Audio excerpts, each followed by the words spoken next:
మరి మేము రమ్మంటున్నాం కదా లోకేష్ గారు, మా పేర్ని నాని గారు మీకు ఛాలెంజ్ చేసినారు, డిబేట్కు రెడీ, ఎక్కడికి రమ్మంటారో చెప్పండి. మీరు ఇప్పటిదాకా సమాధానం లేదు. ఊరికే డిఎస్సి అభ్యర్థులు ఎవరైతే ఈరోజు మీరు పేపర్లో చూస్తే ఎవరైతే స్పోర్ట్స్ కోటాలో మెడల్ వచ్చి ఉద్యోగం రాలేదో అతను వాపోతున్నాడు. అతను నేను రెడీ లోకేష్తో డిబేట్కి అని చెప్పి అతను అంటున్నాడు. ఏం పేరు అతని పేరు? ఈరోజు పేపర్లో కూడా ప్రధానంగా వచ్చింది. తను రెడీ అంటా ఉన్నాడు డిబేట్కు. మరి ఈ మాదిరి డిఎస్సి అభ్యర్థులు స్పోర్ట్స్ కోటాలో మీరు చేపట్టిన అవకతవకల వలన ఉద్యోగాలు కోల్పోయిన బాధితులు మేము సిద్ధము డిబేట్కు, నీతో ఎక్కడికి రమ్మంటావో చెప్పు అని అడుగుతా అంటే మీ దగ్గర సమాధానం లేదు. డిఎస్సి అభ్యర్థులు 3,30,000 మంది పరీక్ష రాస్తే దాదాపు 35,000 కంప్లైంట్స్ వచ్చినాయి. 35,000 కంప్లైంట్స్ వచ్చినాయి. మరి ఆ కంప్లైంట్స్కి మీరు ఏ ఒక్కదానికైనా జవాబు చెప్తా ఉన్నారా? మరి ఆ కంప్లైంట్సే ప్రశ్నలు, వాటికి సమాధానం ఇవ్వండి చేతనైతే. ఇందాక నేను చెప్తా ఉన్న వ్యక్తి పేరు దుర్గయ్య సవాల్ విసురుతూ ఉన్నాడు. డేటు, టైము, ప్లేసు నిర్ణయిస్తే ఆధారాలతో వస్తా అని చెప్పి, డిఎస్సిలో అక్రమాలు నిరూపిస్తానని చెప్పి దుర్గయ్య చెప్తా ఉన్నాడు. దుర్గయ్య చేసిన సవాల్ స్వీకరించే దమ్ము లోకేష్కి ఉందా అని చెప్పి లోకేష్ గారిని అడుగుతూ ఉన్నాం మేము. దుర్గయ్య అనే వ్యక్తి గోల్డ్ మెడల్ వచ్చింది, నేషనల్ వైడ్ పాల్గొన్న స్పోర్ట్స్లో తనకు గోల్డ్ మెడల్ వచ్చింది, తనకు ఉద్యోగం రాదు. ఇక్కడేమో స్టేట్లో కూనరవి సర్టిఫికేట్ ఇచ్చిన వాళ్ళకు, భరత్ సర్టిఫికేట్ ఇచ్చిన, మన వైజాగ్ ఎంపీ భరత్ సర్టిఫికేట్ ఇచ్చిన వాళ్ళకు స్పోర్ట్స్ కోటాలో రాయకుండానే పరీక్ష వస్తుంది. ఈ మాదిరి జినైన్ కేసు, దుర్గా ఇలాంటి జినైన్ కేసులకు మాత్రం ఉద్యోగం రాదు. ఎంత కడుపుమంటుంటుందండి పాపం. కష్టపడి చదువుకున్నోడు మోసపోయి, నిజంగా ఈ మాదిరి స్పోర్ట్స్లో మెరిట్ ఉన్నోడికి ఉద్యోగం రాకపోయి, లోకేష్తో పాదయాత్ర చేసిన వాళ్ళకి ఉద్యోగాలు వస్తాయి. ఎంతవరకు సమంజసం ఇది? కాబట్టి ప్రతి ఒక్కరు కూడా ప్రజలు ఇప్పటికే పూర్తిగా విశ్వసిస్తూ ఉన్నారు. డిఎస్సిలో అవకతవకలు జరిగాయి, లోకేష్, చంద్రబాబు నాయుడు గారు కలిపి తప్పు చేశారని చెప్పి ప్రజలు నమ్ముతూ ఉన్నారు. దాన్ని కప్పిపించుకోవడం కోసం, దాన్ని డైవర్ట్ చేసేందుకోసం వైఎస్ఆర్ కాంగ్రెస్ పార్టీని విమర్శిస్తూ ఉన్నారు, మా పైన బురదేస్తూ ఉన్నారు. టీచర్స్ మీద ఇంకా అత్యంత దురదృష్టకరం. అసలు ఎంతంటే వాళ్ళు ఈ 6 మంది టీచర్స్ కూడా ఢిల్లీకి వచ్చింది మేమే, మా ఆధ్వర్యంలోనే ప్రహ్లాద్ జోషి గారిని, కేంద్ర విద్యాశాఖ మంత్రి గారిని కలవడం జరిగింది. చాలా స్పష్టంగా వాళ్ళు ఢిల్లీకి వచ్చింది టెట్కి సంబంధించిన అంశం మీద ఢిల్లీకి వచ్చినారు. టెట్ ఏదైతే ఇప్పుడు పూర్తి స్థాయిలో టెట్ ఎగ్జామ్ మ్యాండేటరీ చేసినారో, ఇన్ సర్వీస్లో ఉండి 25 years అట్లా ఎక్స్పీరియన్స్ ఉండే టీచర్లకు ఒక సబ్జెక్టుకి కన్ఫైన్ అయిపోయింటారు. ఈరోజు వాళ్ళు అన్ని సబ్జెక్టుల మీద టెట్ రాయమంటే ప్రాక్టికల్గా సాధ్యం కాదని చెప్పి దాంట్లో ఉన్న ఇబ్బందులను కేంద్ర ప్రభుత్వం దృష్టికి తీసుకొచ్చి దానికి ఒక రిలాక్సేషన్ తీసుకొని రావడానికి కోసం ప్రయత్నం చేశాం మేము. అందులో భాగంగా కొంతమంది టీచర్సు, అదేవిధంగా మా టీచర్ ఎమ్మెల్సీస్ కల్పలత గారైతేనేమి, రామచంద్రారెడ్డి గారైతేనేమి, చంద్రశేఖర్ రెడ్డి గారైతేనేమి, మా ఎమ్మెల్సీస్ అందరం కూడా, మా టీచర్స్ అందరం కేంద్ర మంత్రి గారిని కలిసి టెట్ విషయంలో ఎగ్జంప్షన్ ఇవ్వండి, రిలాక్సేషన్ ఇవ్వండి అని చెప్పి కోరడం జరిగింది ప్రహ్లాద్ జోషి గారిని కలిసి.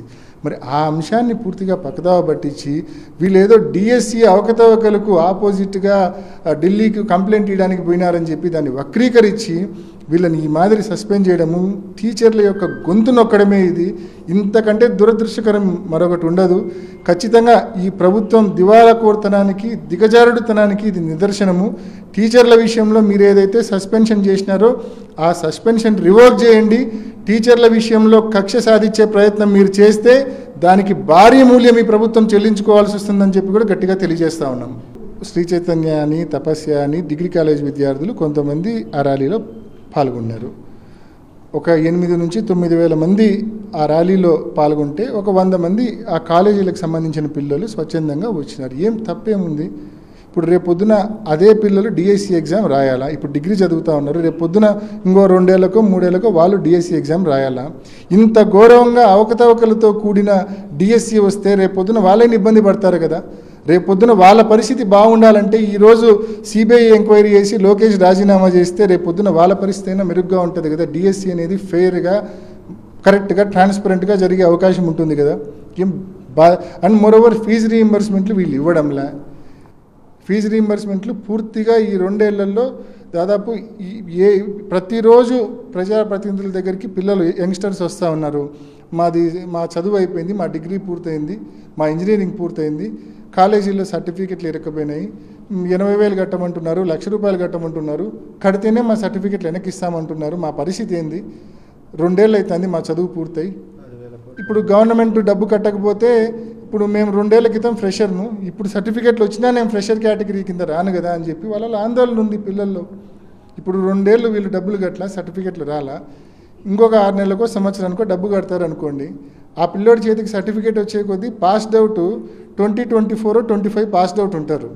27లో ఉద్యోగాలకు ఆ పిల్లోడు పోతే నువ్వు 2 ఏళ్ల క్రితం పాస్డ్ అవుట్, 3 ఏళ్ల క్రితం పాస్డ్ అవుట్, నీకు ఉద్యోగాలు ఇవ్వమని చెప్పి కంపెనీలు అంటే ఆ పిల్లోడు భవిష్యత్తు ఏం కావాలా?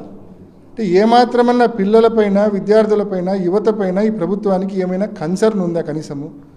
మరి ఇంత ఘోరంగా ఇలా పరిపాలన ఉన్నప్పుడు మరి యువత, కాలేజీ పిల్లలు, డిగ్రీ కాలేజీ పిల్లలు రోడ్లు ఎక్కితే తప్పేముందండి?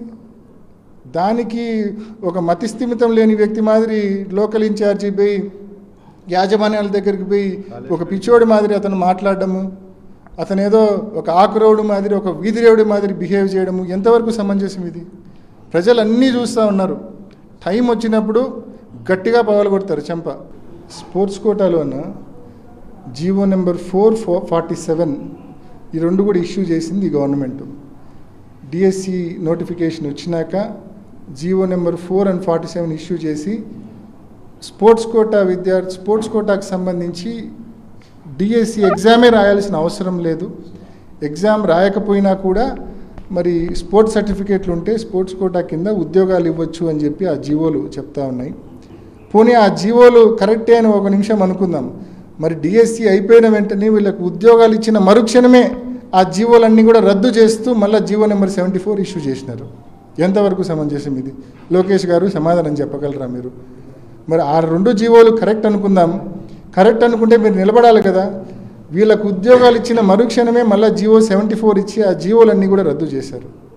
అంటే మీరు ఎవరైనా మళ్ళా కోర్టుకు వెళ్ళి ఆ జీవోల మీద స్టే తీసుకొస్తారని చెప్పి ఎవరికి కోర్టుకు వెళ్ళే అవకాశం కూడా ఇవ్వకుండా మీరే మళ్ళీ ఆ జీవో రద్దు చేస్తారు. మీ పని అయిపోయిన తర్వాత, మీరు అనుకున్న వాళ్ళకి ఉద్యోగాలు ఇచ్చిన తర్వాత స్పోర్ట్స్ కోటాలో.